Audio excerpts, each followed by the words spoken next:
local asbestos watch, and I'm here tonight with a homeowner who has recently had a very close call with asbestos. Can you tell us a little bit about your experience? Yes, I sure can. My house was built in 1943, and we recently started to do some remodeling in our attic in the living room.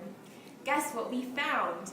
We had asbestos in our wall and attic as insulation. Now, what did you do about it? We thought that the best thing to do was call in a professional. He came in and took a sample. Since the asbestos was in the way of remodeling, it had to go. So how did you go about having it removed? We didn't try to do it ourselves, of course.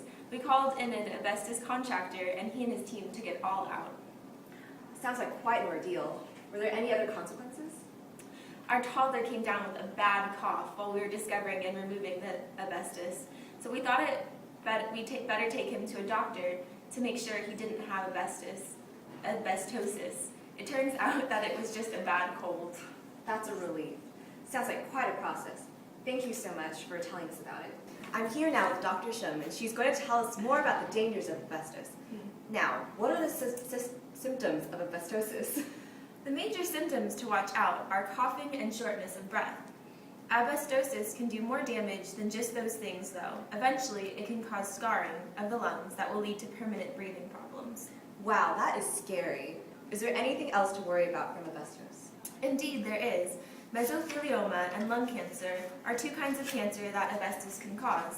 These are quite nasty. There are also other problems that can come from asbestos as well, including the development of plaques, the distortion of membranes in the lungs, and the buildup of fluid in the lungs and chest. These all sound serious. How does asbestos cause all these terrible conditions? The asbestos releases teeny tiny fibers into the air, and people may breathe these in.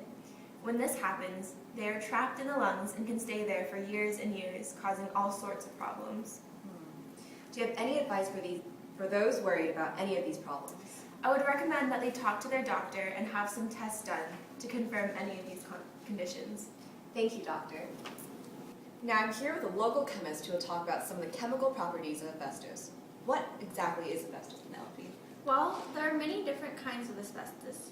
Although all kinds, though, have double silicate structures called amphiboles. If you can imagine a bunch of little three-sided pyramids made of silicon and oxygen, and these hooked together alternately with two or three others. These provide the fiber structure of the asbestos minerals. Oh, all right, I see. Is there anything else we should know? Well, everyone should know how to spot asbestos. It is a sneaky mineral, and there are many different types. There is ammonite with this chemical formula. There is also croxidilite. Then there's tremolite asbestos, and then actinolite asbestos.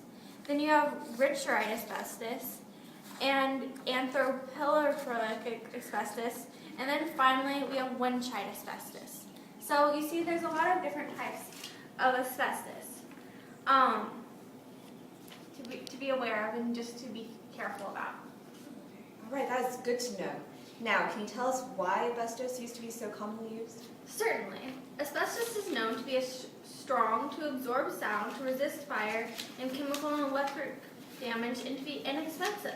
This is all thanks to its structure of long, thin, fibrous crystals. Good to know. Thank you very much for telling us this, Penelope.